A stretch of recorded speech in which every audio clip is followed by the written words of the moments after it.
रमेश, आज का दिन मेरे घर रह जाता तो क्या होता। आसमान का हाल तो अच्छा नहीं लग रहा।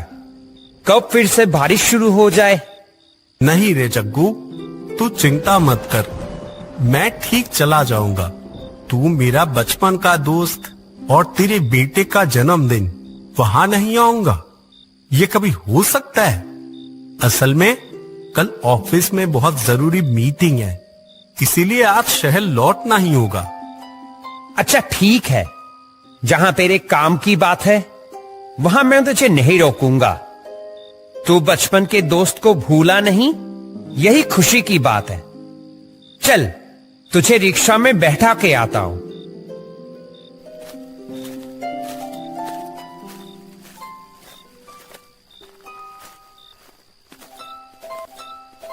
जग्गू के घर से स्टेशन थोड़ी दूर है। उसके घर से रिक्शा से जाना पड़ता है स्टेशन। जग्गू, एक भी वैन या रिक्शा तो दिख ही नहीं रहा है रे। असल में यहां शाम के बाद ज्यादा कुछ मिलता नहीं है, ऊपर से ये बारिश भी तो है। अरे वो तो दीनू चाचा है। रुक रमेश, दीनू चाचा के रिक्शा से स्टेशन चला जाएगा। दीनू चाचा का रिक्शा उन लोगों के सामने आकर रुकता है। जग्गू दादा, आप यहाँ इस समय? दीनू चाचा, आपको तो बहुत दिनों बाद देखा।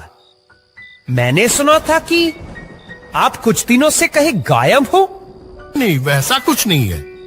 असल में मैं कुछ दिन यहाँ नहीं था। अच्छा चलो बढ़िया है। सुनो ना दीनू चाचा, आप बहुत सही समय पर आए हो आज। मेरा ये दोस्त शहर वापस जाएगा आज रात को। बहुत देर इंतजार करने पर भी रिक्शा नहीं मिल रहा था, इसे आप अपने रिक्शा से उस स्टेशन तक छोड़ दो ना। अगर किसी तरह आज की आखिरी ट्रेन मिल जाए।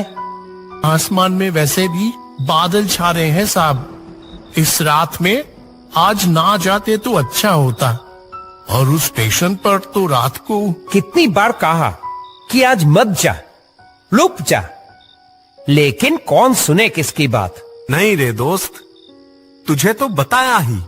ठीक है दीनू चाचा, आप इसे थोड़ा स्टेशन पहुंचा दो। दीनू चाचा थोड़ा सोचकर बोलते हैं। ठीक है, बैठो।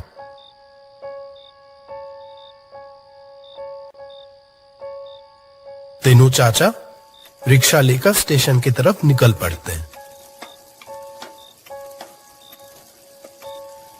रिक्शा चलने के कुछ ही समय बाद ही तेज बारिश शुरू हो जाती है। आज आप ना जाते तो बहुत अच्छा होता साहब। वैसे भी बारिश की रात में काफी ट्रेन रद्द हो जाती है, और अगर वो 8:30 बजे की ट्रेन नहीं मिली तो? हेलो दोस्तों, अभी तक आपने देखा इस कहानी की। रामू चाचा मुझे स्टेशन जाने के लिए मना कर रहे थे, लेकिन फिर भी मैं स्टेशन जाने के लिए बोलता हूं और रामू काका मान जाते हैं।